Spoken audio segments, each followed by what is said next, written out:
I'm Bob Mover, and welcome to our podcast on the real side.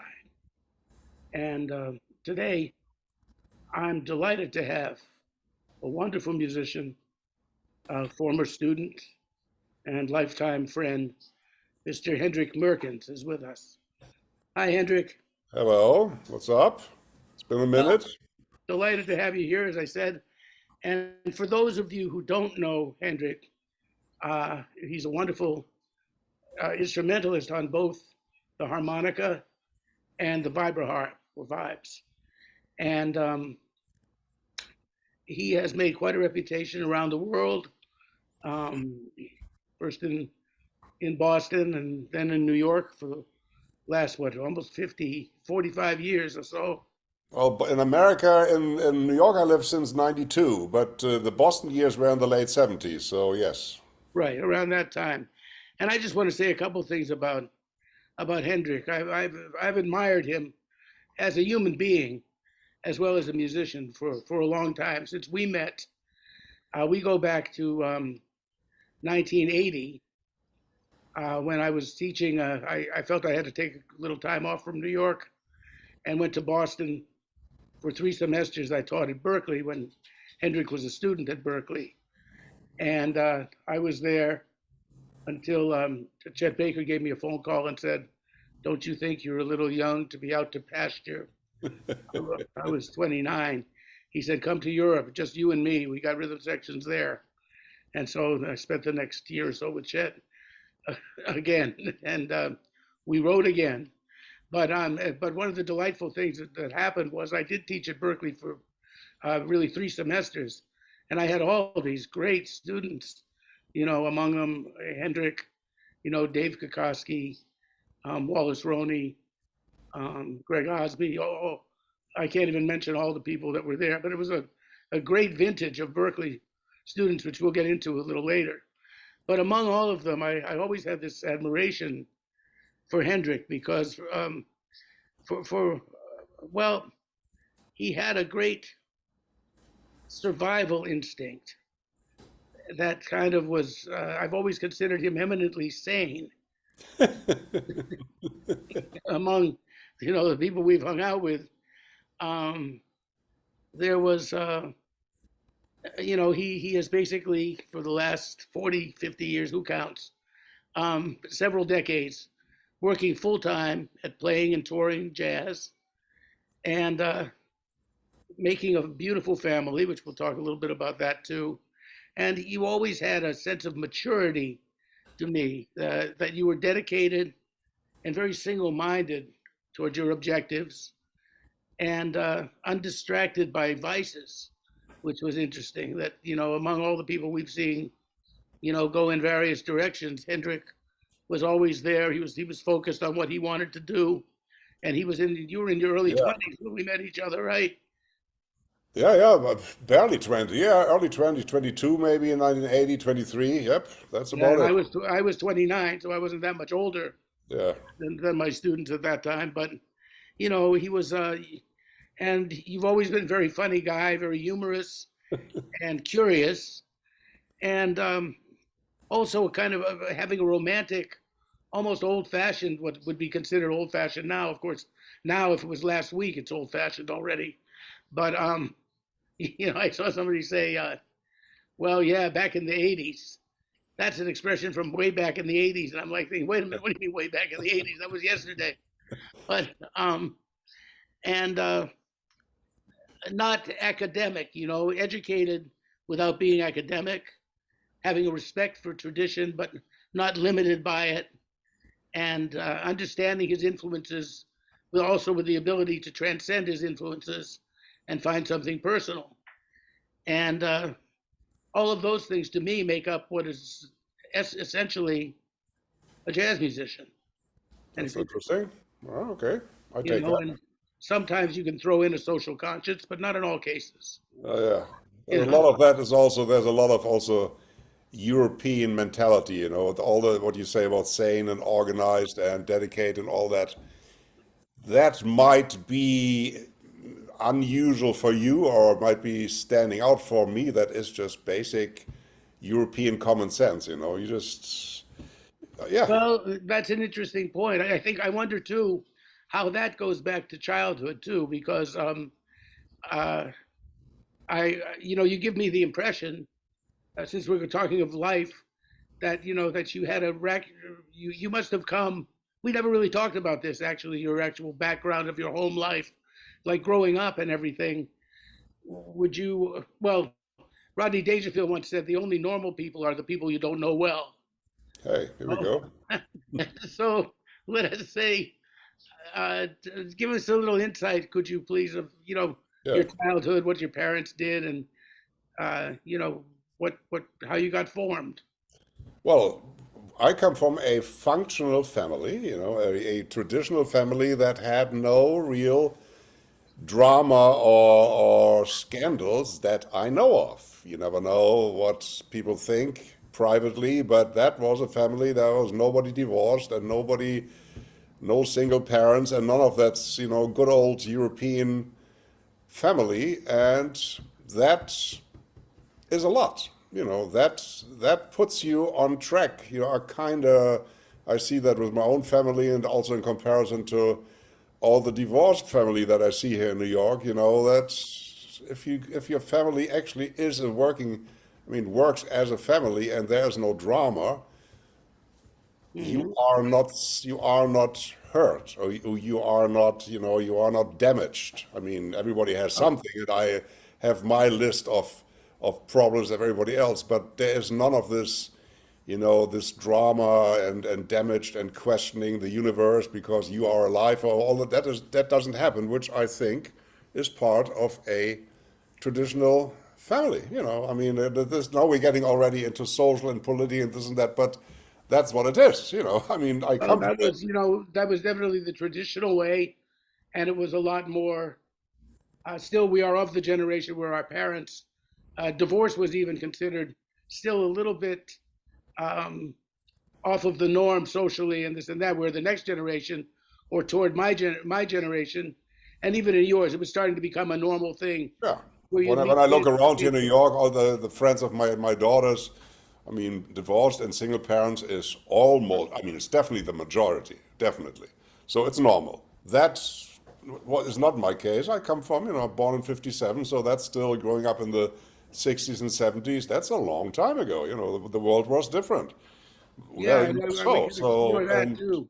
yeah, and then comes the European state of mind and German, you know, very organized and things are functioning and there's logic and all that behind all the moves. So I'm not really bothered by you know by a lot of questions that would throw me off my way. I just wanted to play jazz. I mean, there are always the financial and other problems, but as far as what I wanted to do, that was it, and I wasn't sidetracked by any drama or any vices, as you said, because that just didn't happen. So that might seem like a very dedicated thing. For me, that's just normal.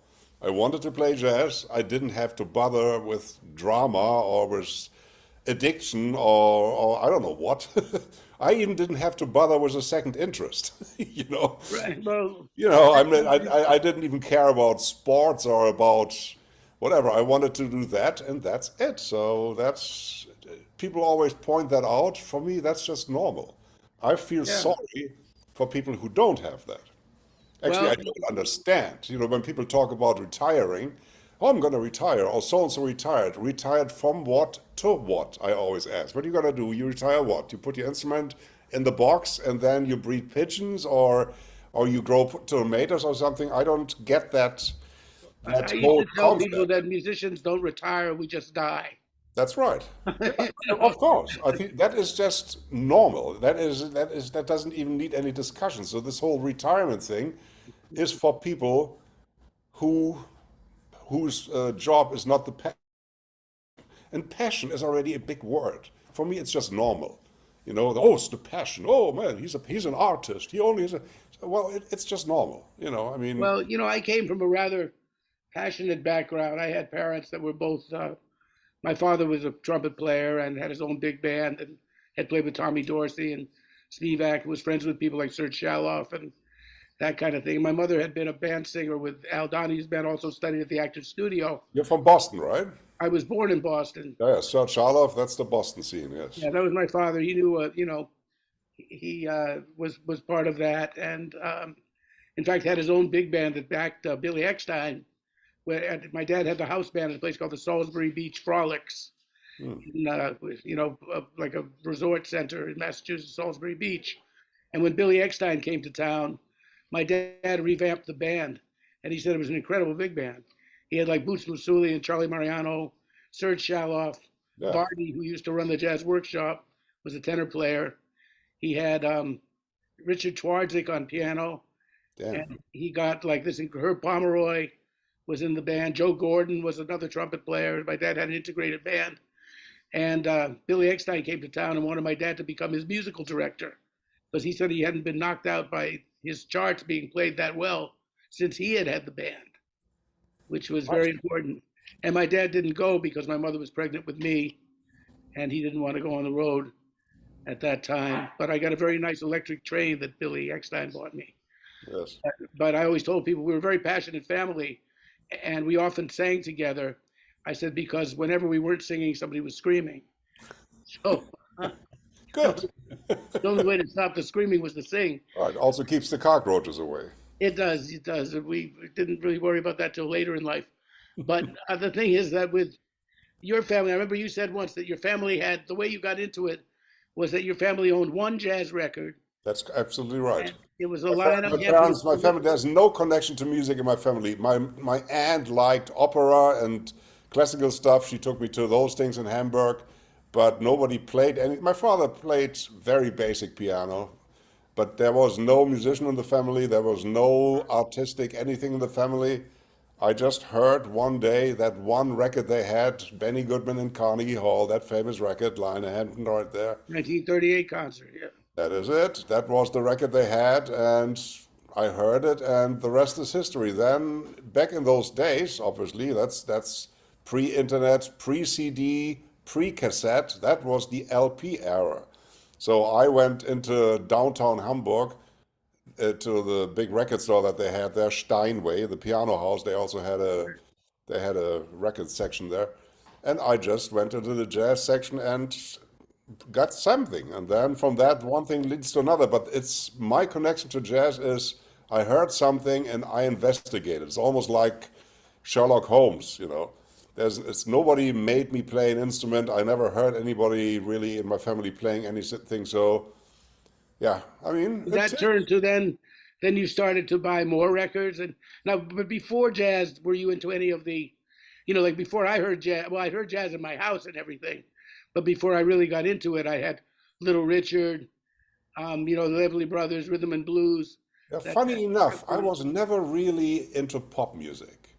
And when people say, "Oh, Pink Floyd," or the Beatles, yeah, the Beatles a little bit because they have songs, but that whole repertoire of that era completely missed me. People always say, "Oh, they play our song," and I grew up with that. I don't remember anything. I me listened to too. jazz. I have, I I remember Louis liked Louis. I liked classical music because my aunt took me to those concerts. I liked classical music, traditional classic, not Schoenberg or anything too fancy or too dissonant. But I liked, of course, Mozart, Beethoven. I just liked that. But that doesn't mean that I would play it. But I liked So, it. so now, just to backtrack a little bit, now you've got your Lionel Hampton record with Benny Goodman, and you've started to buy. Are you like fanatic? When I heard Stan Getz, I had to have it, or Lester Young. I had to know more, so I kept buying more of them. Yeah, that one leads to another. But it was really even Lionel Hampton wasn't my first thing. First, I played a little bit drums in the school big band. I went through a bunch of instruments. I played a little drums, a little trumpet, a little saxophone, just always for a couple of months, just checking it out. And then the drums kind of stuck for a while. And from drums then evolved into the vibes. But this is all over a course of a few years. I liked jazz and I listened to it, but before I even played something, that took a minute.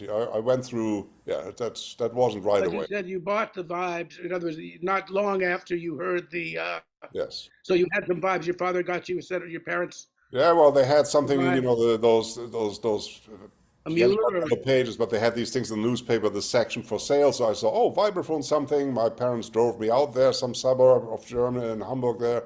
We got the instrument, brought it home in the basement, and there I was.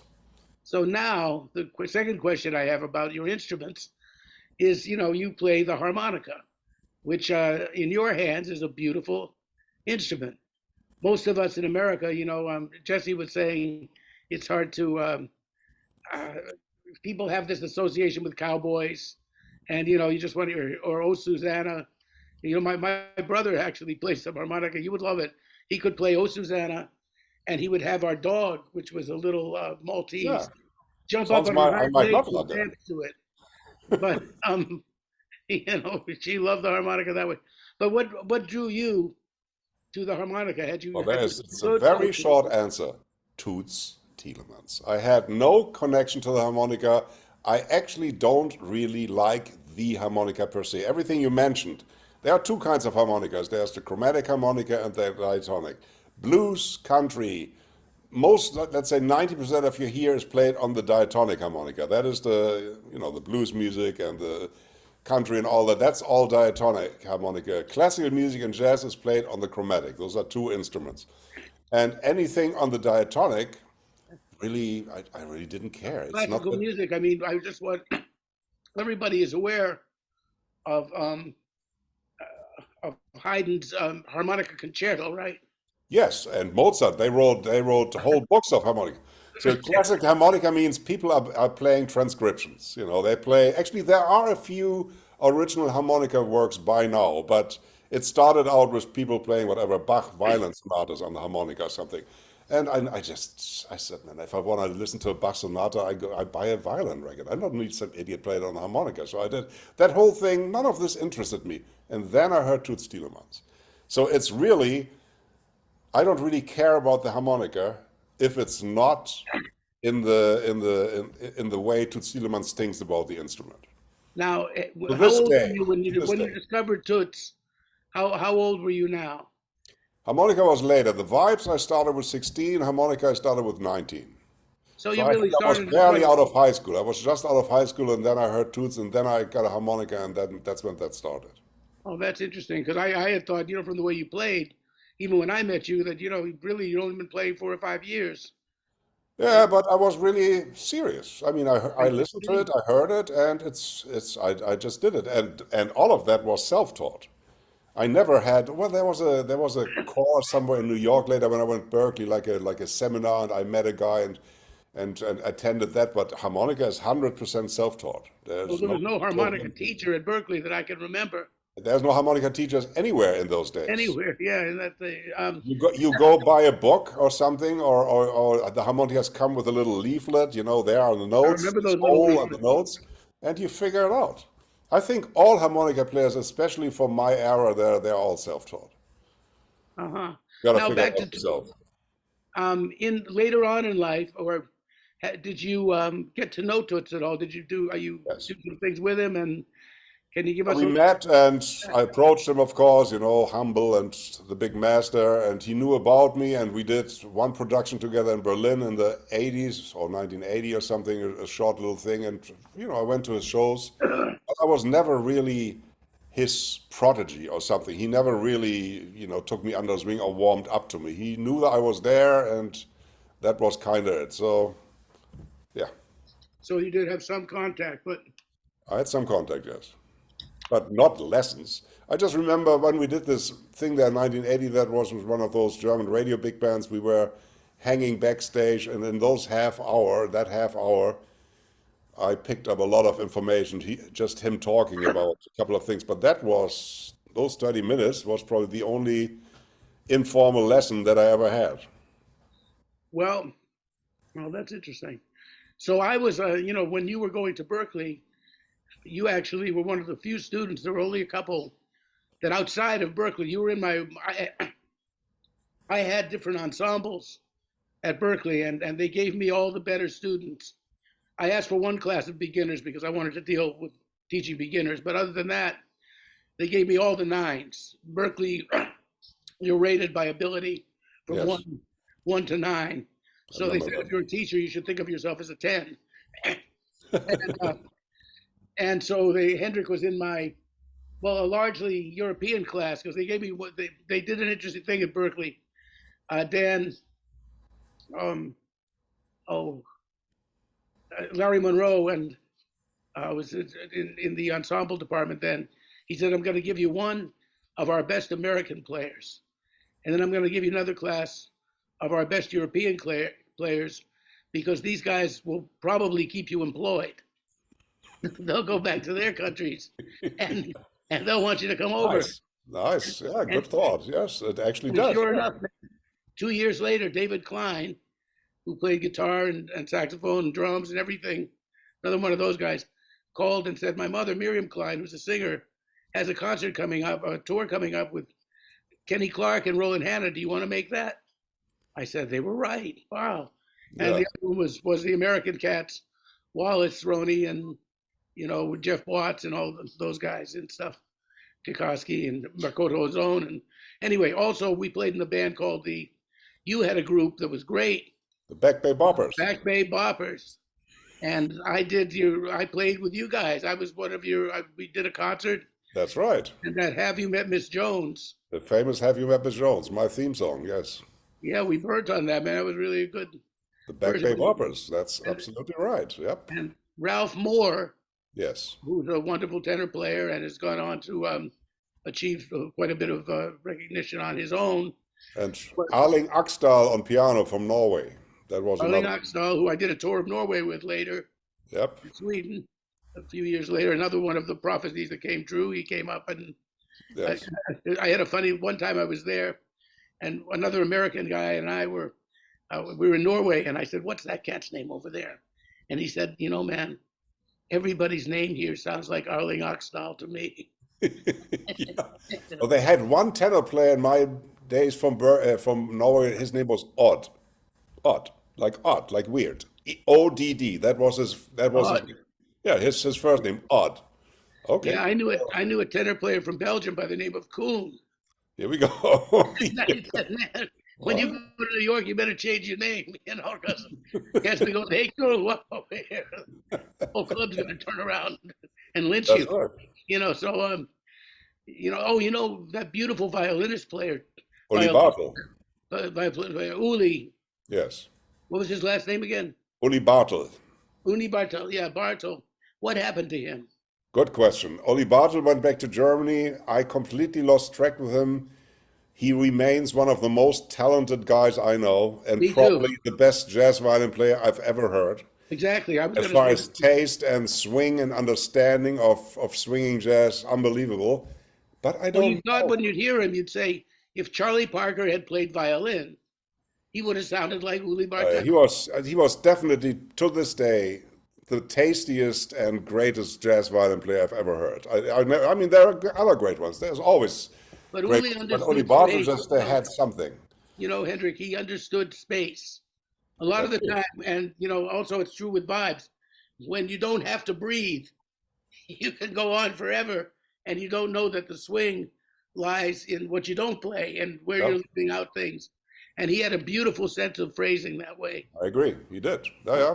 So he went back to Germany, maybe even a similar time than me, and that's it. I know he's alive, and once in a while I ask people, what is he doing? They say, yeah, he might be there, but he's not a famous guy or anything. I He expected lives him to be somewhere. making records and that was Yeah, but it didn't happen. At least I'm not aware of it. He's a very shy guy and introverted, and probably definitely not a businessman. he Definitely was not not a an ambitious businessman. promoter. So.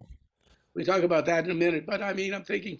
So you came to me. I was going to say one of the only students that I had in a class, but also every Saturday you showed up at my house, and we had lessons for about 3 or 4 months. And so I think I might have been your first formal Actually, study. I think you came to my house because my Vibes was there. I think you came to my apartment there in Edgerly Road, up on the fourth floor. Yeah, you also came to my house where I was living with Jennifer, though. Sometimes That's probably, yes, true. you came over there to Brookline. Yes, And well, we went to either you to me or me to you. yes. But were wonderful lessons. I mean, we'd have such Oh yeah, a lot of information, lot of things. There's a couple of things that I remember, which I'm not gonna repeat here in public, but you said a couple of things that made me think. I said, "Oh shit, I better figure this out." So I'm not gonna say anything because I might not have figured out yet. But there are some things that stuck. These were musical things, let us specify. We're talking strictly about music, yes. Yes, I mean, other subjects would come up from time to time, but That's true, yes. but music was what we were dealing with. And so then uh, other people that might have, I mean, did you come across, well, you were at Berkeley and Gary Burton was there. And I mean, I No, hear, actually, he was not. When I went to Berkeley, Gary Burton wasn't was there when on I was a, teaching there either, yeah. either he was on a leave of absence or he was already done. I never studied with Gary Burton. I actually never met Gary Burton in my life. So there was no Gary Burton. But all the vibes players or vibes teachers at Berkeley are all Gary Burton guys. They all play that style. They all play four melodies. Berkeley, vibraphone at Berkeley is really still completely Sorry, Gary Burton wait, influence. give me a second here. We got to take a little break for a minute, just to let the dogs shut up. All right, dogs, shut up. How many dogs do you have? We have two. Oh, My God. daughter Emily lives with us, and she has what is he, like a King Charles Spaniel, and we have a Lhasa Apso, who's very, very above everyone's. Yeah, but they also have hair, and that's my problem. I'm allergic. I'm allergic to cats. Oh, that too. Oh, cats. I Jesus have this. Christ. I mean, cats, if there's a cat in the same country, I'm allergic already. Cats is Me terrible. too. Dogs is. If I sit in an airplane and I start sneezing, I know somebody has a cat in the bag within 10 rows or something. Well, this is speaking of cats, and I guess we'll throw this in. You fala português, I do. porque eu morava no Brasil. Eu também. So he speaks in Portuguese and lived in Brazil, but we'll get to that. I also spent 7 months in Brazil in 1974 before we met. And I was learning the language. And, you can make little mistakes in language. And I was explaining one night at a party that I had an allergy to cats. So I said, tenho una alergia dos gatos, which means I have an allergy to cats. And somebody said, oh, o que faz os gatos de você? What do the cats make you do? And I answered, the word in Portuguese is espirrar, to Yeah. sneeze. Sneezing, yes. So I said, yeah, eu fato me espiro, I meant to say. But instead of that, I said, faz me, I'm sorry, fato is Italian, faz me esporro, What does that mean? ejaculate, Oh, yeah. esporar. That's what cats have that power, yeah. They have that power. Just seeing one. But Sometimes it's everyone enough. fell out on the floor laughing, and I had no idea what I'd said. It made everybody fall out on the floor laughing. I'm trying to tell the cats made me sneeze. And, but anyway, that's another thing. So, yeah, we have animal allergies, but now there are people allergies too, right? That's true too, yeah. And Trump supporters, for example, but we won't get into that. Oh, yeah. Oh, God. And we're talking about one thing is that let's say having a social conscience, which I think there were two kinds of musicians. In a way, there are some that are really so into the music that they're almost oblivious to whatever else is going on the outside. And then there are others that feel a little bit more, or more so, even extremely committed to social issues and to trying to change the world and make it a better place and this kind of thing. Like somebody once asked Jackie McLean, he was talking about that, the difference between Bud Powell and Thelonious Monk. He said, well, if you knew Monk and you got into something, you could have a very erudite discussion with him about the war in Vietnam, for example. Where if you talk to Monk about the war to Bud about the war in Vietnam, he might not even know there was a war going on. Yes. Because But he had issues anyway, no? I mean, solipsistic. Both of them were not without problems, but I think, especially, but Paul was really not in good shape most of his life, I think. But there are people that Oh, Charlie Parker is famous for being extremely informed and intelligent. No? Charlie Parker was known to be. You can talk to him about anything with him back in the day. well, most of the cats were.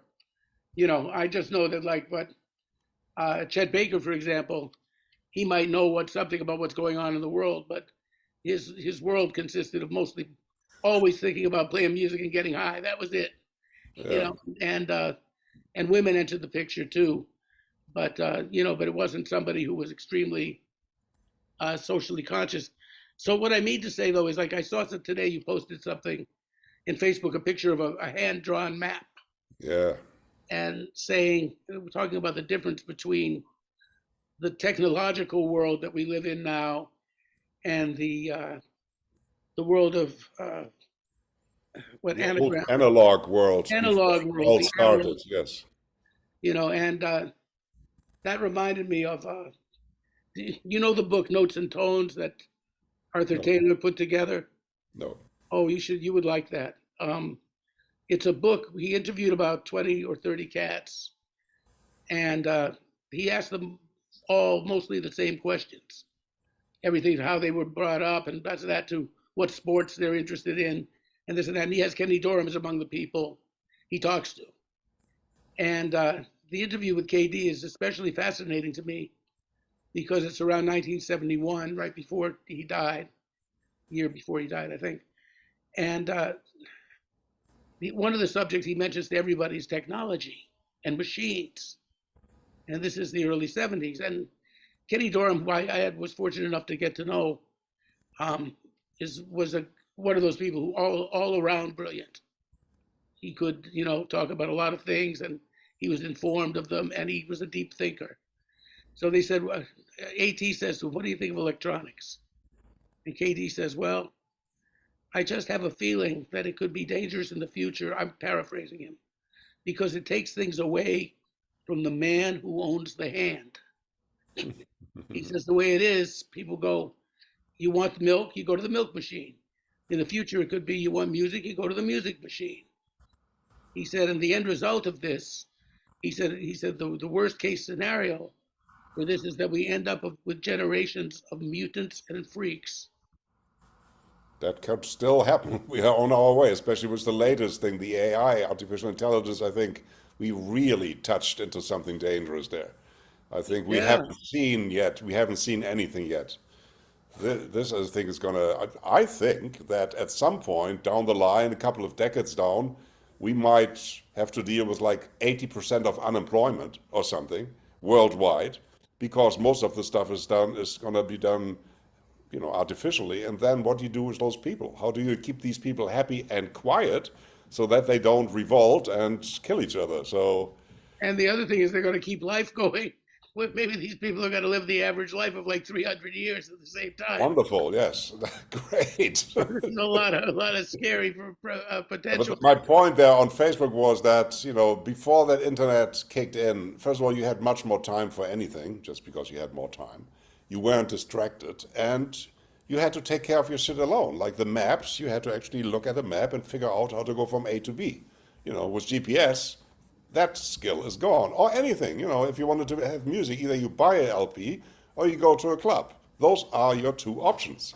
Now you don't have to leave your home anymore for anything. So I'm not a fan of the new age, so To nothing I get to can the do gig, about it. But my father, when he hired guys for a gig, he was in Florida, and it might be in some place like Pembroke Pines or someplace. It wasn't, downtown Miami. My dad drove out several days before the gig, and would actually come back and make a map for the guys in the band, individually telling them the highway route and where to take a left and what set of lights. And he would make the trip, and he notated all in his mind. And when he came home, he would write it down and send it in the mail to them, so they would get it. If the gig was on Friday, they'd receive it Wednesday or Thursday. well, And I can totally see that. Just the key word here is mail. I remember when you had gigs, when I came to New York early 90s, there was no, Facebook or anything else. You actually made little postcards with your gig, and you had a mailing list, and you bought stamps and something, and you put it in the actual damn mail. You actually mailed 100 or 200 cards because you had a $50 gig at Cleopatra's Needle or something. Those Yeah. were, I mean, some things are convenient, but there's a huge price for it. One price that is there is that there is no quality control. Back in the day, if somebody had an album, that had to pass through a lot of controls. It had to pass the A&R guy at a record label who said, you are good or you're not good. Then it had to pass the president who said, well, you might be good, but you're not going to sell enough because, I don't know, because you're from Germany or something else. Or duo records don't sell. Whatever the reason is. So what actually came out on album went through a lot of filters and seeding out process, and then the top of the crop made it. Today, any amateur can put anything on streaming, YouTube, Spotify, whatever, just one song. You don't even need an album. So the whole level is just going down because anything is public, which is, I guess it's good for people who have an urge to be creative, but it also means that, professionalism isn't what it used to be. I think Back the in term the day, is the guys that you heard were vanity. actually the guys that were great. We know Stan Getz and we know 10 others there, but there were 5,000 other players on the same instrument, but they didn't really make it because they didn't, they just weren't chosen to be the most talented, and that's And it. sometimes they were wrong. Vanity records, like, that you could, Yes. there were people like, for example, Art Farmer, and Johnny Griffin, because, when I was touring Europe a lot, there was a certain circle of players who generally didn't show up with a band. The only cast that could bring a whole band to Europe were people on major labels, either Sony, Columbia, Blue Note. Occasionally they had money behind them so they could bring a band. Walter Davis Jr. and I were a duo because we couldn't afford, we liked playing duo, but we would have loved to have played duo for a few tunes in the concert and then bring the quartet with us. But we were not with a record label, so we didn't get to do that. Yes. And so there were other people. I'm saying even somebody as great as Johnny Griffin. I was so surprised to be like, would say this Belgian rhythm section, but would say, oh yeah, next week we've got Joe Henderson coming in. Yeah, but that's a thing in Europe. That's like today. I do that too. Not today, but in these times, that's the same thing. There are guys in Europe who are great in booking. They are good musicians, and they book a tour with American guests. That's a European thing. First of all, because there are a lot of clubs in Europe. America is organized differently. You have, your 5, 10 big cities, whether Chicago, New York, whatever, Boston, San Francisco, Los Angeles. Each of them might have 2 or 3 jazz clubs if you're lucky, except New York, who has 500. But there are no real tours. You go somewhere and you play a long weekend and then you come back. In Europe, you sit in a bus and actually go for weeks because there are so many little venues. And there are rhythm sections in Europe that know the market, they know all the context. They said, well, I give you whatever, Scott Hamilton for 2 weeks, and then I can offer you whatever, Hendrik Meurkens or whatever for 2 weeks. So you go with the local rhythm section and play the gigs, which is a great thing. But it's a European thing. That's something that happens in Europe. Yeah, that was more of a European thing. But then, I mean, as good as those rhythm sections were and everything, if you ask the cat, would he prefer to go playing and changing rhythm sections every week or this and that, or to have a band that can actually develop as a band Of course. and go from town to town? That's a That's what completely I mean. different thing. But But that's I'm another saying era. That is when I talked to Terry Gibbs a lot, the Vibes player, of course, from he's 99 now. forever. Yeah. Yeah. And like in the 40s and 50s, you had bands that played whatever 3 months somewhere. Then you had Sunday night to drive to your next thing, and then you played 6 weeks somewhere else, and then another 6 weeks somewhere else. Those were bands. Yeah, well, when I grew Those up days in are just over. They just are over. 1968, when I came to New York, there were bands doing a week at 2 weeks at the half note. I played 7 months with Mingus at the 5 spot, and the gig went on longer than that. I think he kept it for 10 months. I think I lasted 5 months, but I think the gig was about 7 or 8 months, 5 nights a week. Yeah, how about Duke Elling in the Cotton Club for 3 years? That's what I call a steady gig, man. Well, I used to go hear Duke Ellington at the Rainbow Grill in the summer of 1968. He was there for the entire summer. Yeah. I would sit 4 feet away from Johnny Hodges. But there's the keyword here is again pre-internet. You know, back in the day, if you wanted entertainment, you had to move your ass out of your house and go somewhere. And that's why people hired bands, because the people wanted to hear that. Now you have a choice. You know, that's also the thing in New York is there's so much happening. You say, oh, tomorrow I'm gonna hear Dizzy. Ah, Charlie Parker. Ah, he comes back next week. Ah, because you always think they're gonna be here back again. You know, but Yeah, you got a feeling of forever. yeah. Yeah, he'll be back at the Vanguard. He'll be back there, and Oh, they're gonna come back. I missed a lot of great people because so I saw that they're gonna be here next week, and then they're dead. So yeah, right. they should tell me before, man, if they plan on If you dying. plan on dying, we got to know. Yeah, Well, I'm thinking a very nice way to do gigs would be to just have people pay some money. You can invite a bunch of friends to your house and have a band. Let's say you and I and two other cats, want to make a little band for the evening. And we say, okay, you can sure. get our That's quartet. Pay us $300 or $400, whatever it is, and have if you want to have 20 friends at your house, all contribute. That could be a future way to yeah, make. but no cats and dogs. No, well, cats and dogs. You can even have them on the internet. I'm trying to look at the positive side of technology. You could have a whole room full of cats I mean and that if sheep. in the pandemic these things of home concerts and these that came through the pandemic and it's okay, man. I'm just not a fan of it, man. If I want to play, I want to leave my house, man. I don't want to have a camera in my bedroom and play for people at home. It just feels weird to me. For me, jazz at the end of the day is a jazz club music, not even a concert hall music, not even a Lincoln Center music. It is really a club music. I mean, that's where it feels best. There is something beautiful about the intimacy of a club, especially the last set. Totally. Well, I told you my friend Mac Fitzquayle, an alto player, student of mine, he used to say, I became a jazz musician because I hate crowds. Yeah, that's a good one. That's a classic line. You Yeah, know, but well, that's what it is. That's where it started, and that is the idea of jazz. It did not start in a concert hall, and it did not start in one of the royal courts in Europe in the 18th century. It started in the red light district in New Orleans. That's where it started. That's the whole idea of this music is entertaining people. Yeah, well, it turned into an art form because all of a sudden something new was there, but that wasn't, I cannot see King Oliver saying, I am going to create a masterpiece. King Oliver had a gig, he had to be there at 7 p.m. and he probably had diarrhea and had to still make a living somehow. Nobody thought about art. It just became it.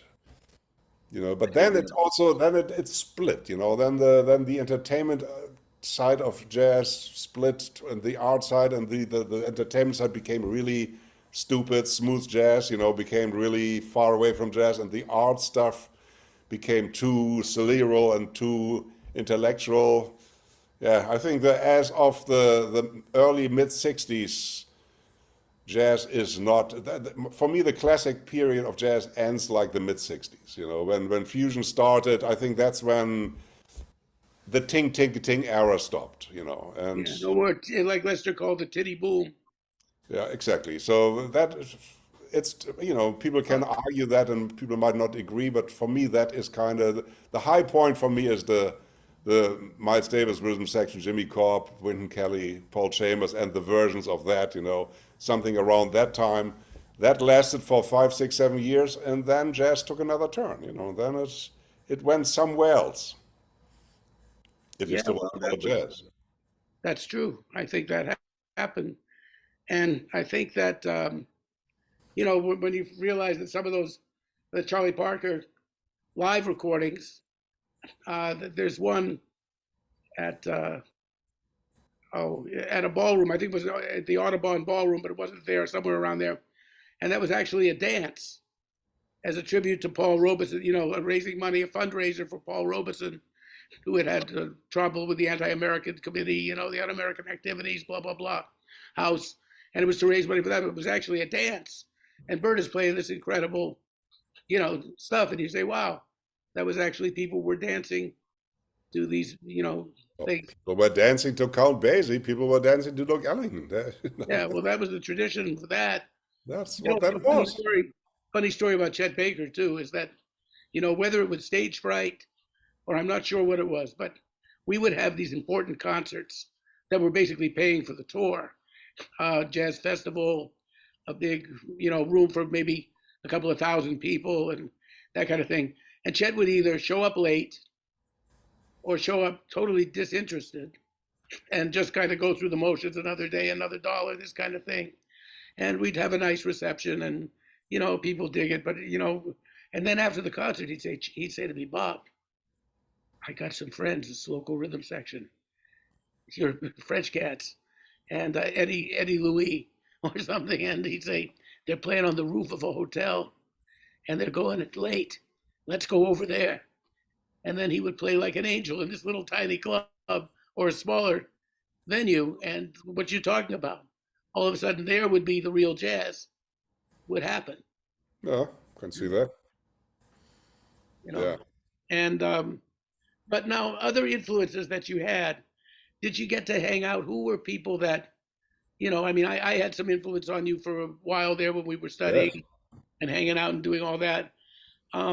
Let's say other vibes players. Did you ever get to know Bags or Bobby Hutcherson or Cal Jada or I any? did. I never met Bobby Hutton or Kaiser. I met Bags a couple of times, but I really just met him. We played shows together, and actually, I did a tour with the Concord All Stars in Japan in 1995, I think. They had the Concord All Stars, they had the MJQ, and they had The the Congo Ray All Brown Stars? Trio. Wait, who was Uh, hmm? the which All Stars? Concord Records All Stars. Concord. I was part of the Concord band, so they had the MJQ, a Ray Brown trio, and so we traveled together, and I talked to him a little bit, but that's it. I never really. He might not even know that I was a vibes player. I played harmonica there, and well, I don't really had much to do or personal contact with vibes players because if you're a vibes player, you don't meet other vibes players because you are the vibes players. But I toured and played with Jimmy Cobb and Herb Ellis, and for instance, and other guys, and those are the things where I picked up a lot of information because not just the playing, but the touring. That's where all the stuff happens, traveling together. That's where the interesting stuff happens because you get to know the person, and if you're lucky, they start talking, and if you listen, you hear a lot of great first-hand information. The playing is great too, especially the professional attitude on stage. I remember that the old cats, man, they just want once you're on stage, that shit has to work, man. There's look good, be polite, play the show, don't. What they really didn't like is between songs. What should we play now? Do you know this? Do you know this? No, I don't know this. What key? They hated that, man. They wanted the program had to move on. No questions there. So those are things that you pick up because Professionalism, yeah, that. professionalism, because those guys stayed employed until their death because they did something right. So you learn. But the great things were the trips, and for instance, I never heard the old guys complain, like the hotel is bad or the food is bad or it's too early or it's too late. What, another 7 workout calls, something? Nothing, man. Zero, nada. They Well, just showed up, trumpet in hand or suitcase in hand, ready to go. I've never heard a complaint. And yeah, first of all, because they obviously saw things that we can't even imagine, being white and living in a different century. So they saw stuff that it couldn't get worse than what they already saw. For them, going to Europe on a 5-star tour with all the great hotels was just great. So they did not need to complain because there was nothing, and they were also grateful that they could play and do what they loved.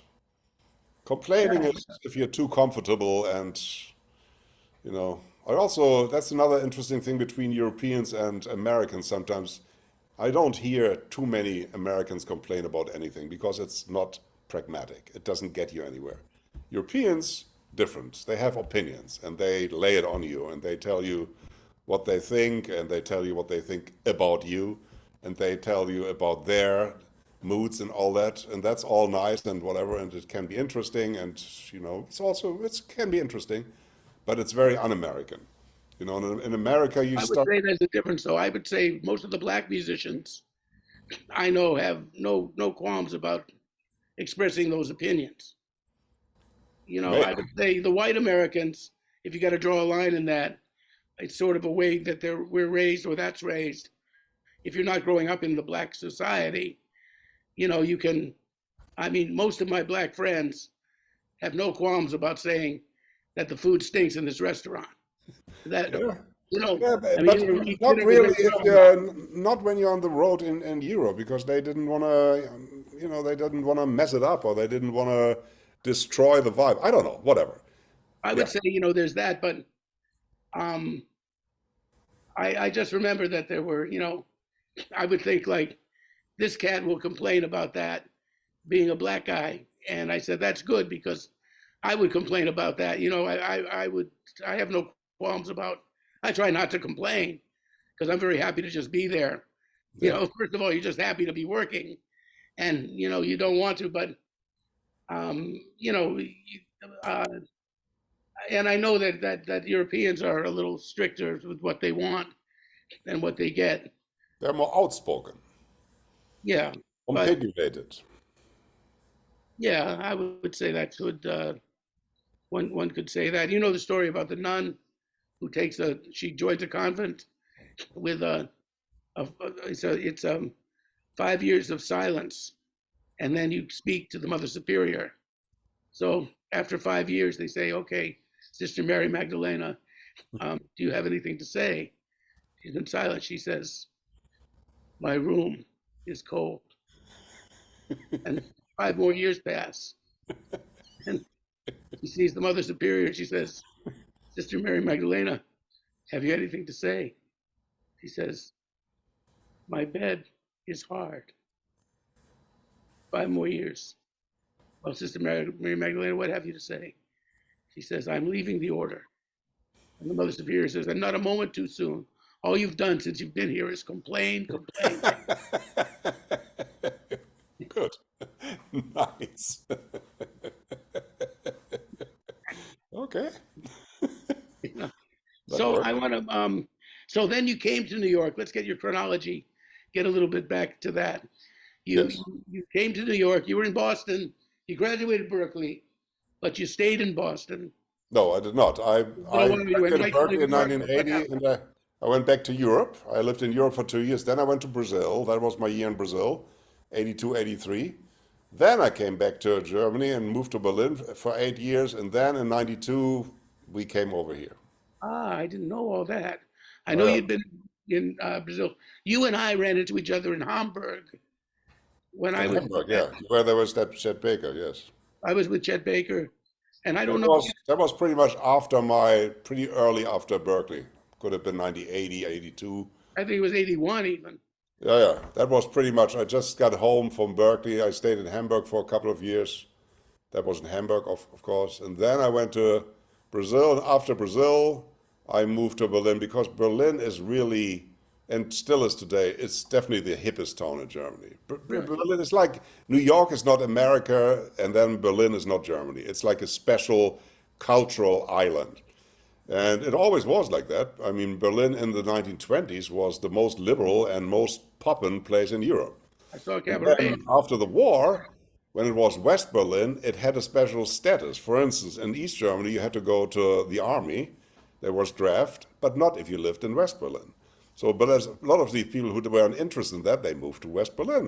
They became West Berliners, and West Berlin, even in the when the Germany was divided, it kept something special. And now, after the unification, it still has that vibe of being the most interesting and vibrant city in Germany, definitely. Almost like a Greenwich Village in Kind of, yeah. There's only larger. one problem is the location. It is deep in what used to be East Germany.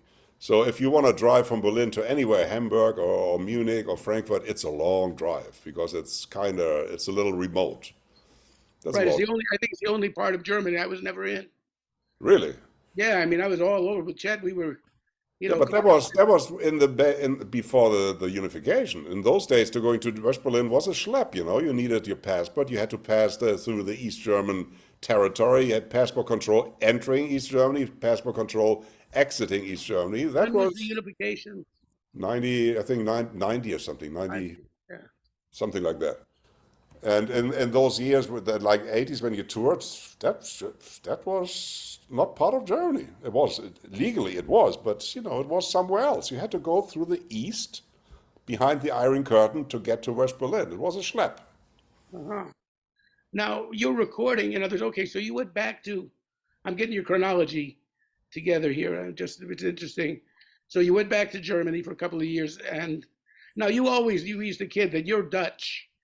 Actually, you are. Kind of. Yeah, it's complicated. My father's side is Dutch, my mother's German, and they were all Dutch because my father's side was kind of patriotically Dutch. I don't speak any Dutch. I was born in Hamburg, Germany, but I had a Dutch passport, so whatever. And when I came to America and when I eventually became an American citizen, I lost my Dutch citizenship because the Dutch don't allow dual citizenship. So I was always in the wrong country. I see. I think I see. Um, so now you stayed in Europe for 8 years. You came back. Okay, you went to Brazil, and you lived a whole year in Brazil. Yes, a year in Brazil and then back to Germany for 8 years, Berlin. And that's it. And then never looked back. Then I came over here. Let's go to Brazil for a minute. I also, I spent 7 months in Brazil in 1974, and I worked there with Johnny Alf, Yes, and who they call O Pai do Bossa Nova, but he's the father of Bossa Nova, definitely. incredible musician. And he besides writing some beautiful songs and being a great piano player and doing the best Sarah Vaughan impression I've ever Oh, heard. yeah? I Oh didn't know man, that. he could sing just like Sarah. He could sing like Dinah Washington, and Really? he could sing like Ella Fitzgerald without speaking English. Wow, I didn't His know that. English was very halting. He spoke entirely in Portuguese. And the other band, there was a club called Le Bateau. My little experience in Germany, I mean, not in Germany, in Rio, which is where I was staying um, for for that time, was there was a club called Le Bateau, and there were two bands in the clubs. A lot of the clubs in Rio had that, two bands with like quintets and with female singers and with, it was incredible. The scene was so vibrant. And in this club, it was Johnny Alf, Lucio Alves. Ah, the bass You know player. Lucio. Lucio was the singer. Oh, I thought Louis Alves. Yeah, okay, then it's Oh another no, one. no, Luis Essa was. Luis Alves. Yes, there was a bass player also, but Lucio Alves was. He was kind of an influence on João Gilberto. He was Hmm. more of a cantador. He sang Copacabana and the Brazilian standards and those things. And it was the two bands. So I would go and have a drink at the Butcherkeen or something better and come back in and I missed the first tune of the set. I ended up playing with both bands. And later, Johnny Alf was replaced by the Tamba Trio Hmm. with Great. Luis Essa. So I Yes. sit in with them too. And, it was a wonderful experience. And among the people in those bands were my first students in Brazil, where I think I was one of the first, if maybe the first person to really be an American teaching jazz over there. Were two cats that I wonder if you ran into. Did you know Mauro Senisi? Yes, of course. The alto player. Yep. Well, alto and flute. He was my student. He was my prize pupil, along with Raul Mascarenhas. Oh, yes. I don't know Rose personally. I know Maurice and Easy personally. Yes. Yeah, well, I know the other guy by name. they both came to New York and stayed in my basement with me and my first wife, and all of us in this one room basement. They stayed for 3 weeks, and we were very close. I arranged Mauro to have a lesson with Eddie Daniels Hmm. and Hubert Laws. They both took lessons with them, and I arranged them. And so many years have passed that I hear now and then hello from them. But and of course, somebody you must have known that I used to go over and play with him quite a bit was a harmonica player who was a wonderful Mauricio composer. Einhorn. Yeah, Mauricio Einhorn. Of course I know Mauricio. Yes, very well. Yeah, and I stayed in his place when I came to Brazil. I stayed in his place for a week. He picked me up at the airport, and then I looked for my own place. But yes, I stayed with him. Mauricio Einhorn, absolutely. yeah, he was a beautiful cat, man. And we would, Yes, very talented, also another self-taught guy. Self-taught to the extent that he holds the harmonica upside down. He has the, when you play harmonica, you have the little thing there, the slide on the right side. He has it on the left side I because never, he's I wouldn't know. Yeah, but yeah, he's self-taught. No, nobody told him anything. He heard the music, he found a harmonica, he figured out himself, and nobody told him that it's supposed to be the other way around. That's he's the self-taught for you. closest to Toots I ever heard. Like, when your harmonica playing, though influenced by Toots because it's harmonica, I hear much more influenced by saxophone players and trumpet play. I think there's more of a Maybe. influence. You don't really sound harmonica-y, you know. No, I was always a bebopper. I always, to this day, bebop. I like Yeah. Sonny Clark and that kind of, those long lines there. I love that kind of stuff. Yeah, That's so I feel there's a difference between that and, I mean, Toots is wonderful, but of a slightly one generation removed. And Yeah, Mauricio, Toots is different. Toots found something that works on the instrument. I mean, we know that there are early recordings in the 50s where he's bopping his ass off, so he could do all that, but I think he realized after a while that he gets more mileage if he plays more harmonica friendly. I think that's what happened. He had the ability because he was just very talented. Mauricio Einhorn is not really much of a straight ahead jazz player. He has his Brazilian perspective of jazz. I mean, he knows everything. He has the ears and everything, but his phrasing is more Brazilian. it really is, yeah. And he wrote a beautiful tune. Anybody who's curious about Mauricio, there's that album that Cannonball did with Sergio Mendes. Wrote a lot of tunes for that album. There are a lot of tunes of his on that album. There are, but there's one especially, I mean, that's just a hauntingly beautiful tune called Clouds, Clouds. Yeah. clouds. There's clouds. There's Samba. There's that is actually probably my favorite bossa nova album is Cannonball and Sergio Mendes. That is such a great album, man. Well, that was one that I Mauro Sidisi said that he was preferring. He turned me on to that actually when we were down there, and said That that was really works. That's it's like, for some reason, Stan Getz and Brazilian music, it worked. And then the other time it worked was this Cannonball Adderley thing. It actually worked. But it doesn't always work if you put American musicians together with Brazilian stuff. Sometimes it doesn't always work. Your phrasing has to be complementary to the Brazilian music. And with Stan Getz, it did. With Cannonball Adderley, it did. Those are two guys where it actually really worked. well. That's interesting. Did you know Laércio de Freitas? Oh yeah, the guy from Sao Paulo. Yes, Yeah, they called him Tio, yes. meaning uncle. Well, I've got a story about Laércio de Freitas kidnapped me. Interesting. We were playing a session, and I had already played with Mingus and Chet, and I was down there because my first wife was Brazilian, and we had gotten married. She was actually Japanese, but she was born in Rio, which, unlike most Japanese in Brazil, were born in Sao Paulo. That's But right. she grew up really. She and her sister were so alone there that people named their dogs after them, Miyoko and Toyoko. But she said they were brought up in Catholic school, and the Catholic school still talks about the two little Japanese girls that got converted. But they so I was down there, and we played this session, and Tio was on piano, and I was just starting to speak a little Portuguese. I'd studied a little bit of it. I was rough with it, but he just said to me, "Vem comigo," and Come with me. Yes. come with me. And this is like he doesn't even give me a choice. You know how he is. He's like forceful. He can be, beautiful cat. So he explains to my wife that I'm going to be gone for a day or so, and he's going to teach me something. So he's telling me, he said, there's one song, a popular song in Brazil, that they keep telling you that samba is not rumba,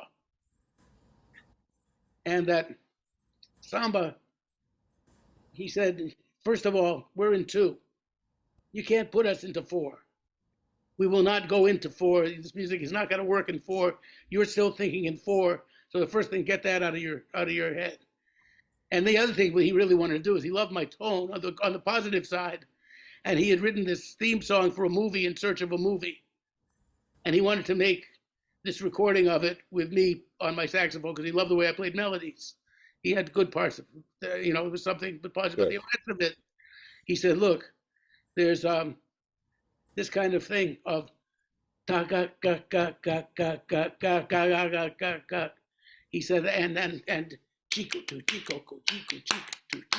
It's not the same clave as the Spanish clave. You know, you can work with it, but it's much different. Completely.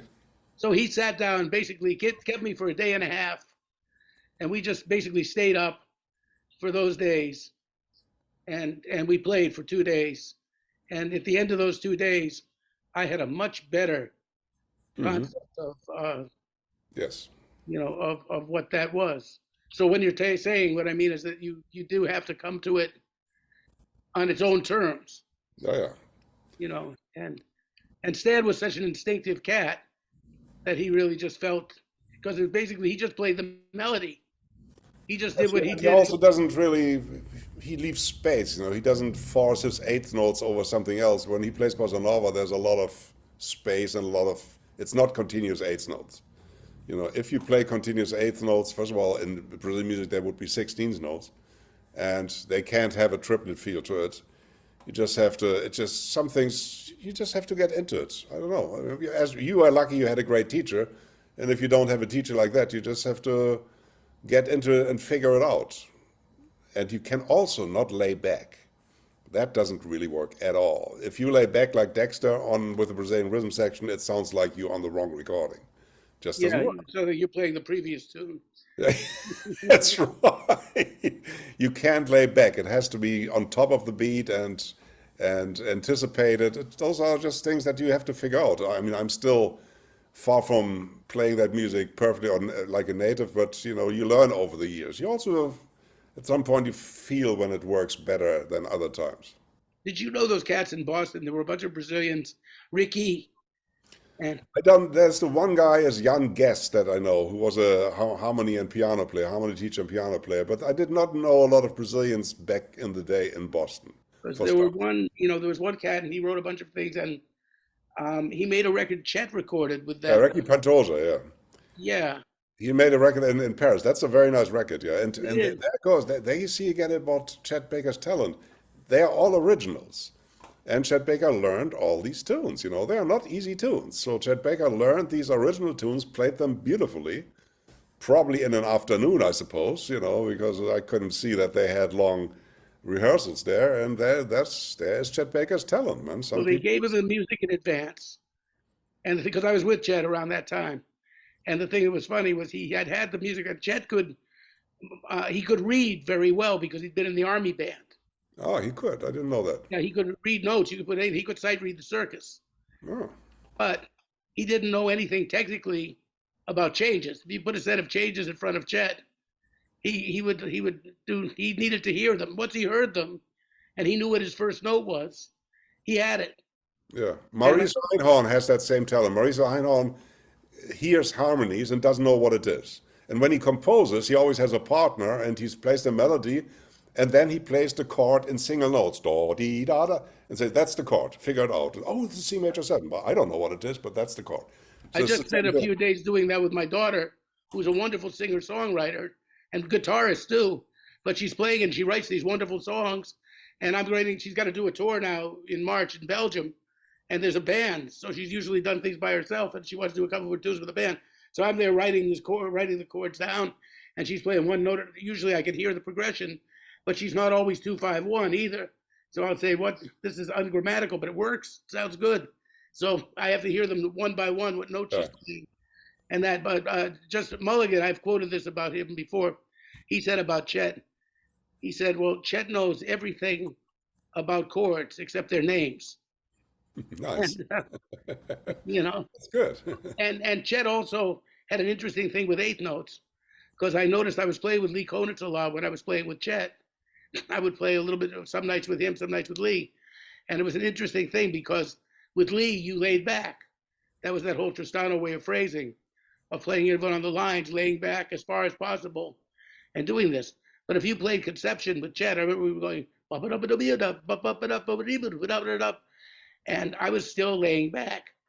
And Harold Danko, who was also playing with Chet and Lee, said to me, "Bob, you can't play with those two guys the same way. Chet doesn't lay back. Chet is right on the eighth note."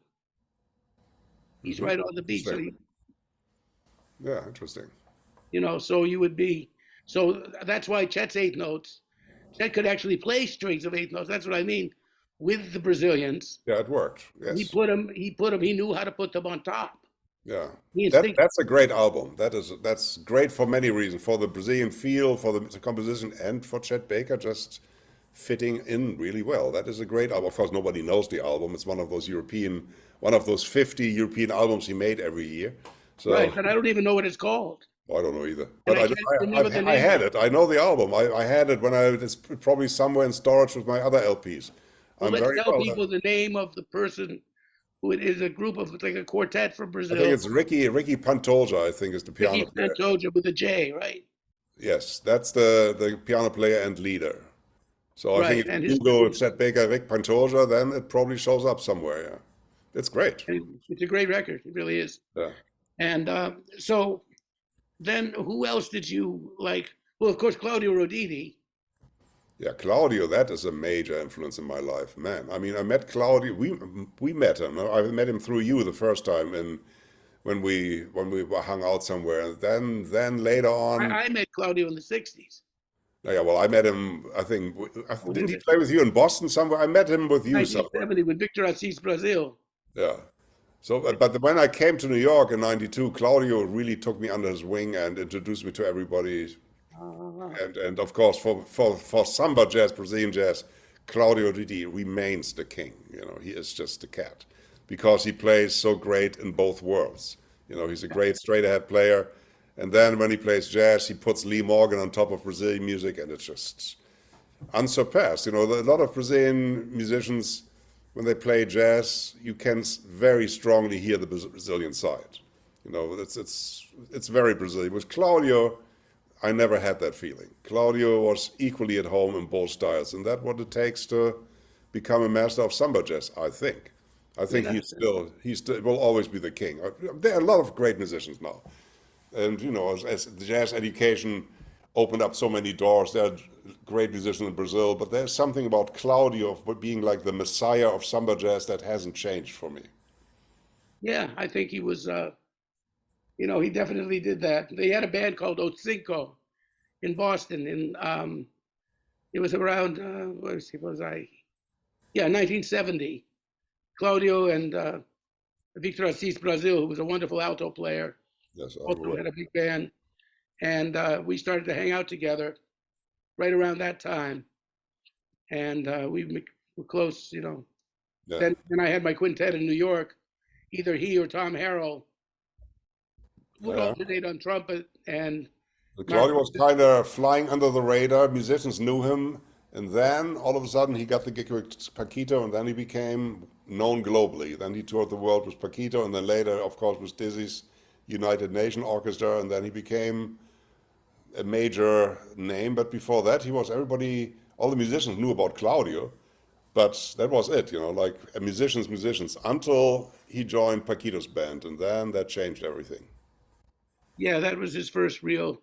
He said with Paquito, I said, "What's it like?" He says, "Well," he says, "Paquito's a great guy, which he is." He says, but he said it's the only band I've ever been in where the trumpet plays under the alto. The trumpet harmonies are lower. Yeah. And Yeah, Paquito's tone doesn't make for a second voice, man. Paquito is definitely the lead player. That's his yeah, sound. that's true. And who else did you get to play with in Brazil when you were there? Well, I had a steady gig every Monday night at a place called 21, number 21. That was a jazz club or a bar at the Lagoa then Rio. And I lived in Lagoa, yeah, there were two bands. The first band was Osmar Melito and his trio. Osmar right in Melito. between. There were no music in Lagoa. Then it's right in between Ipanema and Copacabana was Lagoa, right? Yeah, but Lagoa is towards the mountainside, not to the beach side. It's the other side of the Lagoa, so to speak. The back side of the Lagoa. And Osmar Melito had the first band that played first, and then Ronnie Mesquita played second. I was part of that band, and I played with those guys, and that's about it. And I didn't speak much Portuguese back in the day, so I was and they didn't speak much English back in the day. That has changed, but back in the day they spoke Portuguese and I spoke English. So good luck. Did you go back then? Did you go back after that, or? Yeah, well, I went to Brazil several times, of course, also privately. My wife is Brazilian, so we've been there a few times, and I recorded a few albums there, going back to Brazil. Actually, my very first album was recorded in Brazil. So the connection is there, and there's also, although there are great Brazilian musicians all over the world, there's a vibe about cariocas playing samba jazz. There's a special feeling about the Rio Cats playing their music. It's just, very relaxed and very deep pocket and very, if there is something behind the beat, that would be it. The Sao Paulo guys seem to be more forward moving and more on top of the beat and a little bit more agitated. The Rio Cats are completely relaxed. I mean, Brazilian music is on top of the beat. There's nothing laid back. Well, but Sao Compared Paulo between, is the big city. They used to say a new building goes up every day, yeah, I mean, every if you 15 think New minutes. York is big, it's nothing to compared to Sao Paulo. Sao Paulo is like 10 New Yorks, like Yeah, 10 Manhattans. but there was that great drummer who played with the samba.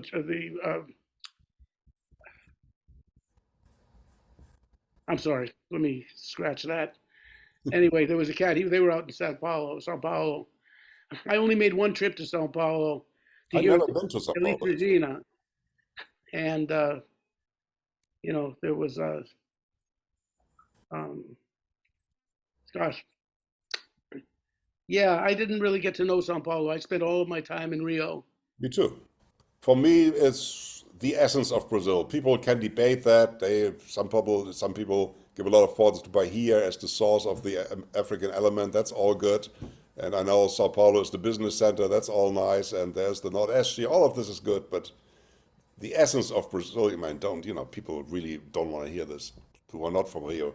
But Rio is kind of the essence of it. It all came together there. The samba, the bossa nova, it really came together there. The elements are from different places, but it came together there. And it's also the most beautiful city in the world. Yeah, The it way is. it is, the mountains going into the sea, and Jesus Christ, man, what a city, man, Jesus. The charm of the city is just amazing. I mean, Jobim, what he wrote, nothing comes out of nowhere. He didn't sit in Cleveland writing those bossa novas. He sat in Rio. He's inspired by the beauty of the city. That creates something.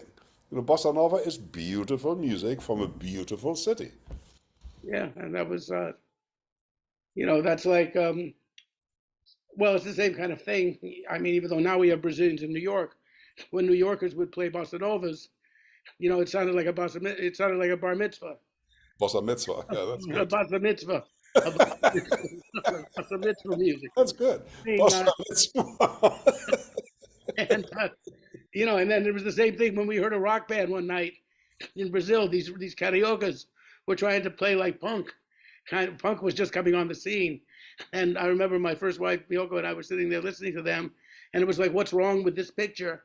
It's like they have no idea how to play as ugly as that music is supposed to sound. They're from Rio.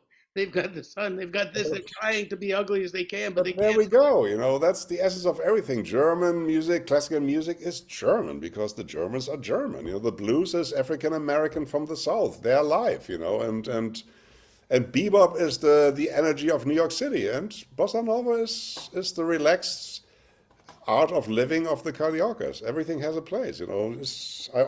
That's why I actually came to America and went to Brazil. I always thought you gotta go to the source if you really want to understand music. You can do a lot on the internet and you can go very far, but unless you live there, the climate, eat the food, take the dirty subways, just live there, there is something that is missing. That's just what I believe. I might be wrong, but I always thought if you want to learn, if you want to play jazz, you just gotta go to New York, man. You I can think fool so. yourself and say, I think especially in this day and age, because years ago there were play. I mean, we had Chicago, we had Detroit, Philadelphia, and even those cats all ended up in New York. But you could still go to one of those cities, and just among the cats who didn't go to New York, who stayed there was always a surplus of amazing musicians in those cities. yes, Now it's just about the scene has shrunk a lot.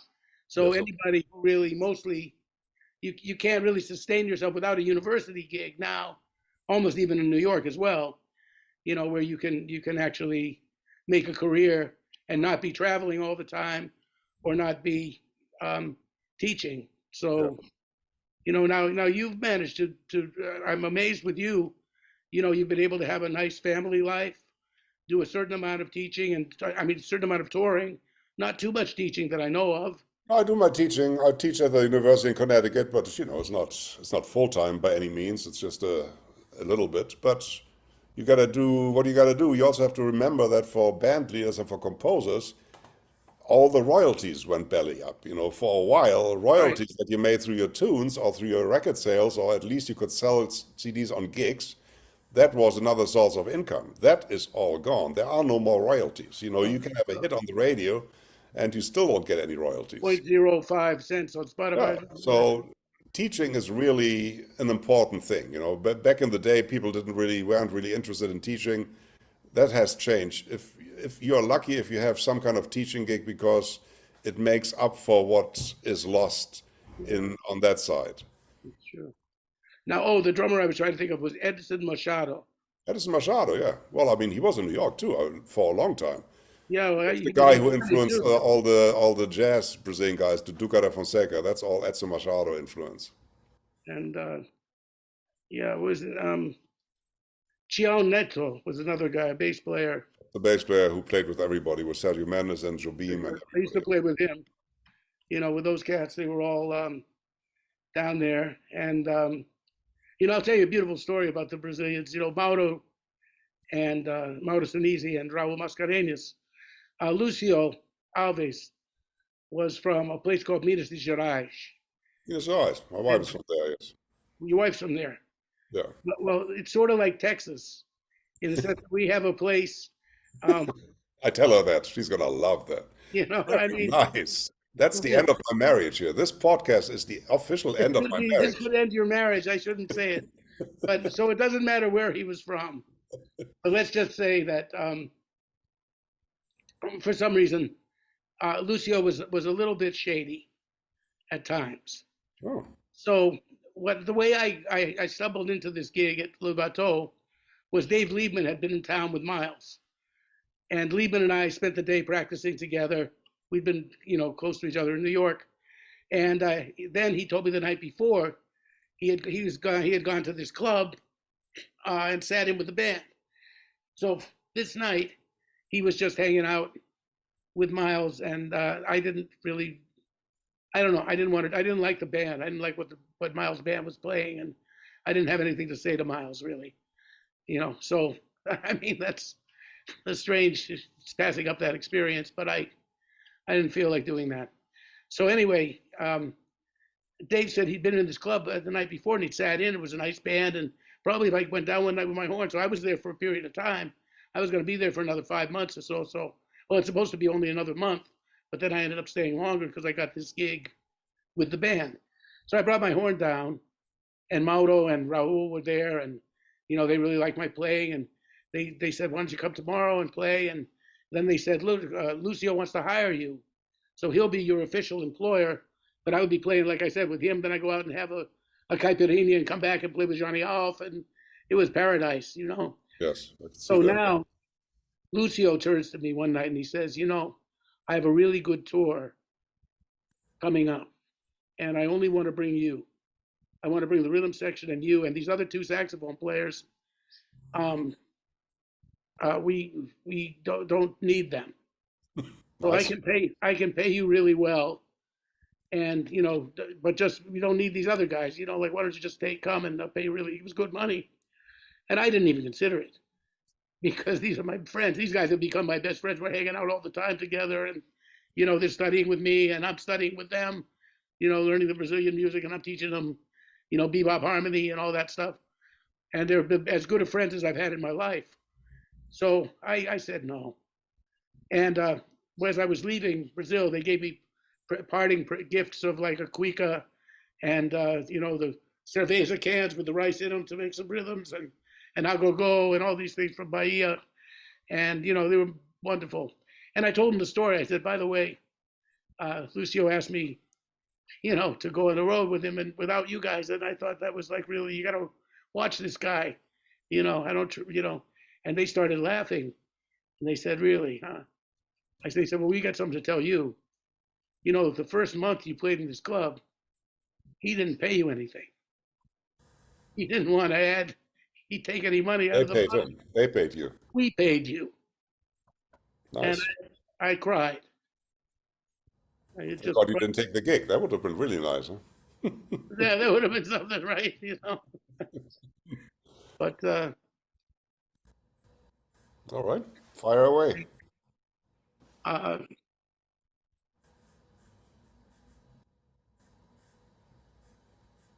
so let's say you made your first recording. You were saying in Brazil. 89. You were in Brazil. 1989 in Brazil, in Rio, yes. How old were you? How old was I? 22. 20, 89, 50, 50, and 32. You're What was I, 32. Yeah, 32? that sounds right. 32, yes, 32. So that's a little, by these today's standards, almost a little late. Of course, Bill Evans didn't Yeah. record till right around that age too. But Yeah, because it wasn't, yeah, good thing. I mean, I made albums with other people. I played on other people's albums, several. But under my name, yes, that was my first album under my name. That's right, yes. it was that for a Brazilian label? No, I did that myself. I had said it's time to record an album. I paid for it myself, and then I shopped it around, and it went to a German label actually in Frankfurt, Bellaphone, who then sold it to America and somewhere else, and it's still active in Japan under another name with another cover, as they always do. But yeah, I produced it myself, and then I sold it to a label. But back in the day, you actually got money for it because they actually sold some CDs. Today, if you produce something yourself, the money is gone. But I produced, and that album I took when I came to America in 1980. I visited America. I went to Concord. I asked for a meeting with the A&R guy. I showed them that first album. Said, "This is what I do. I would love, if I have another one, I would love to show it to you." And then when I had my second album with Claudio and Paquito on it, I sent that to Concord. They bought it and they signed me. Was that Al Julian, the A&R person for Concord? Is a different No, one. Nick Phillips. Nick Phillips. And so Concord signed you to a multi-record, 6 albums, yes. Those right? were the golden days. They actually paid for everything, you know. You can't believe it, but they paid. They paid the studio, they paid everything. You paid in advance on royalties. Remember Yeah, those? well, I mean, no royalties. They always say, well, we never recoup the expenses, but whatever. At least they paid me for the recording. Well, that's what I mean. You got it in advance, assuming that you're never Yeah. going to get any more. Yeah, So for today, this never happens again, unless you are one of the 2 or 1% of jazz musicians that have an actual recording deal with an actual label. Everything is independent and self-produced these days, which is whatever. Times change, but back in the now, day, is when your I was with situation Concord, that was a real record deal. Yes, is your situation the last few records you've made? Because I notice you keep recording. yes. What's your? I mean, are you still with Concord, or what's the Oh, present? Concord, that ended in '96. That was 1990 to '96, and then since then, I have lots of albums on lots of different labels. Zoho has a few, and I also have something that I put out myself. And then the next one that's coming out actually next month is on Cellar Records. The guy Corey Weeds from California, from From Vancouver. Vancouver. I've Yeah. got one coming out this month too with Walter Davis Jr. After 35 years. Yes, Uh, John Bennett played the tape for Corey Weeds, and Corey's going to put it out. yes. Well, here we go. So there are still people. Corey Weeds, thank God, is around, and he's a very active guy, and he puts out jazz albums. I don't know the financial side of all this.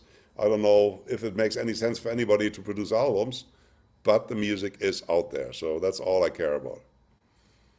Yeah, that's good. And you're working. I know you've been playing at Smalls and Mesros and some other things. Are you? And what? How's your touring thing going?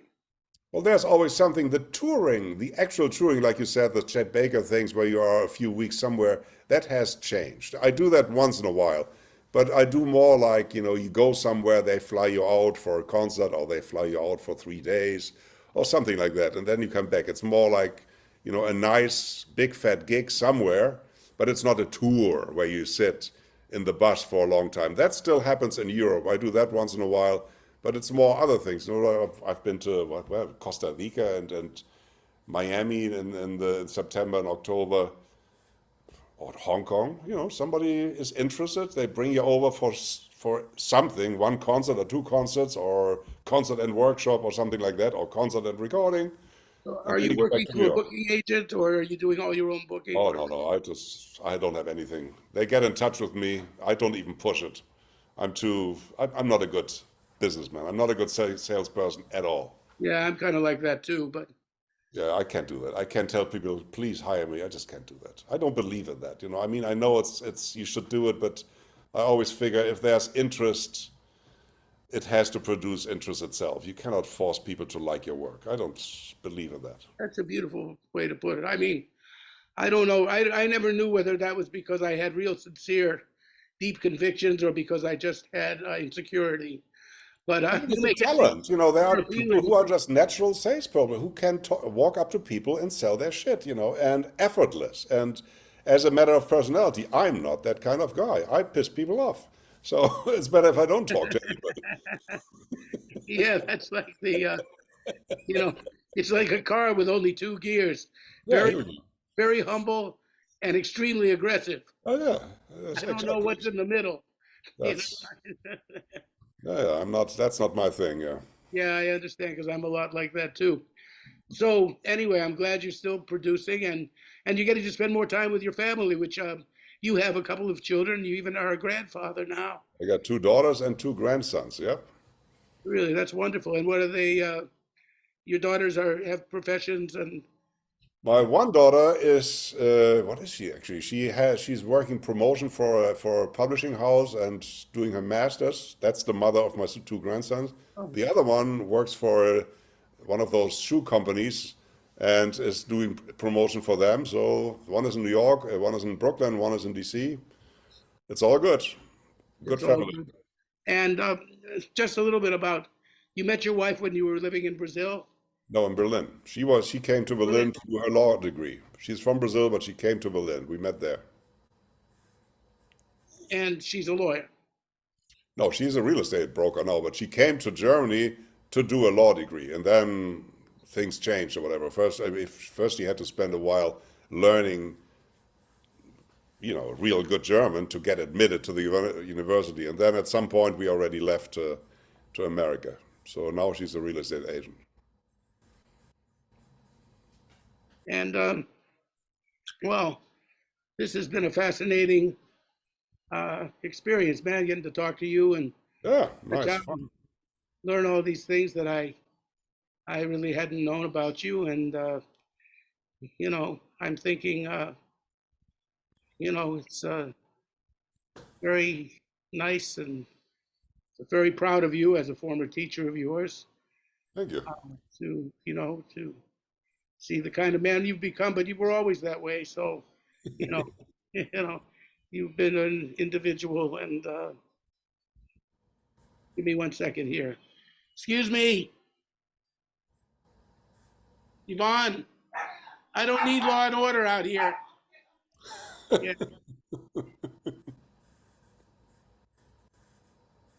thanks.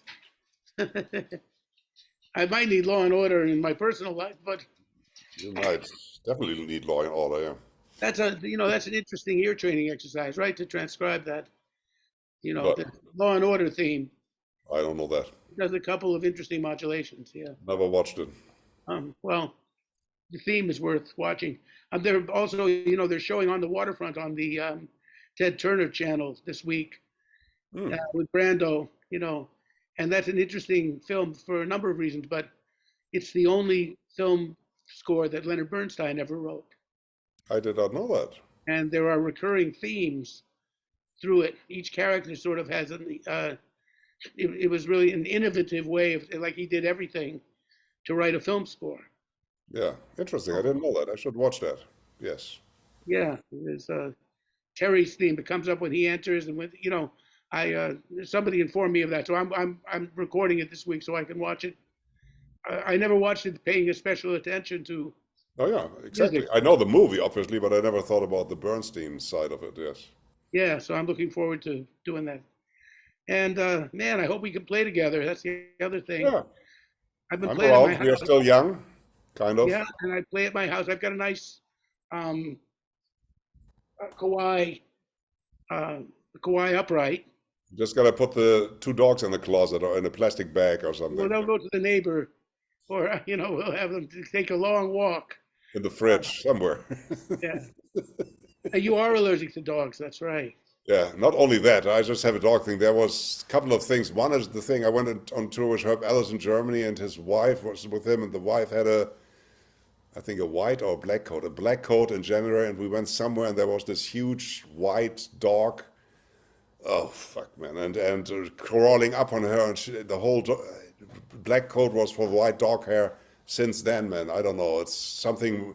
A switch moved in my brain. Since then, when I see dogs, I just don't want to be close to a dog anymore. If I see dog hair, I'm going. I'm like that with cats. They had to shoot me up with adrenaline a couple of But times. that's a real allergy. Cat, me too, man. Cats just drive me nuts, man. Yeah, If people say, "Can you record for me? I have a home studio." I said, "You have a home studio? Okay. Do you have cats? Because if not, I can't play harmonica. I'm dying before the intro." Yeah, well, I do, especially with my emphysema condition. I really can't go near anything. Oh, yeah, but cat owners don't get that. You say, it's not so bad. Can't you take medicine? I said, I don't want to take medicine. I don't want to be around these beasts.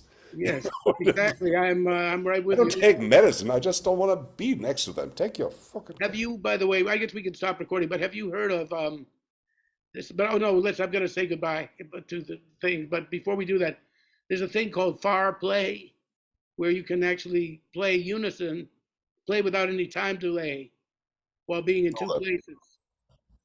I don't know that. Yeah. Anyway, it's a thought. Uh, but I know you want to play live. Me too. Yeah. Um, well, I'd like to. We'll go back to. We can edit that part out. But I want to say I want to thank our special guest today, Mr. Hendrik Meurkens, for our wonderful conversation. I certainly enjoyed it. Thanks, Hendrik. Thank you. Thanks for having me. My pleasure. And I want to tell those of you for watching. I want to thank those of you who are watching. I want to thank you for watching. And if you want to see more episodes, that's Beautiful. Good song. Good title for a song. Episodes. Bob Mover. episodes. That's when a television writer commits suicide. Episodes. Hey, nice. Gradually. When you commit Episode. suicide gradually, you have Right. episodes. Suicidal episodes. I've had a few. Episode. Um, Or anyway, Epileptica gives it a recital. Episodes. episodes, yes. And anyway, we'd like to thank you all for watching. And if you'd like to see more episodes of On the Real Side, now I still have that. More episodes of On the Real Side.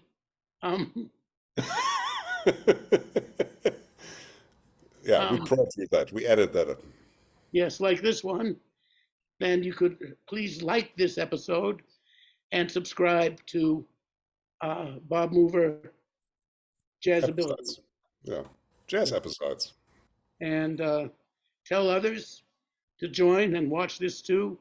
And you can also support us by going to Patreon at Bob Mover Jazzability. You can watch the episodes of this also on YouTube, our YouTube channel, which is Bob Mover Jazzability. And you can go and you can join us on Patreon at Bob Mover Jazzability and get some perks. And thank you for supporting us. And see you next time. Bye. All right. Bye. Bye. God bless everybody. Happy New Year. Tschüss. See ya. Okay.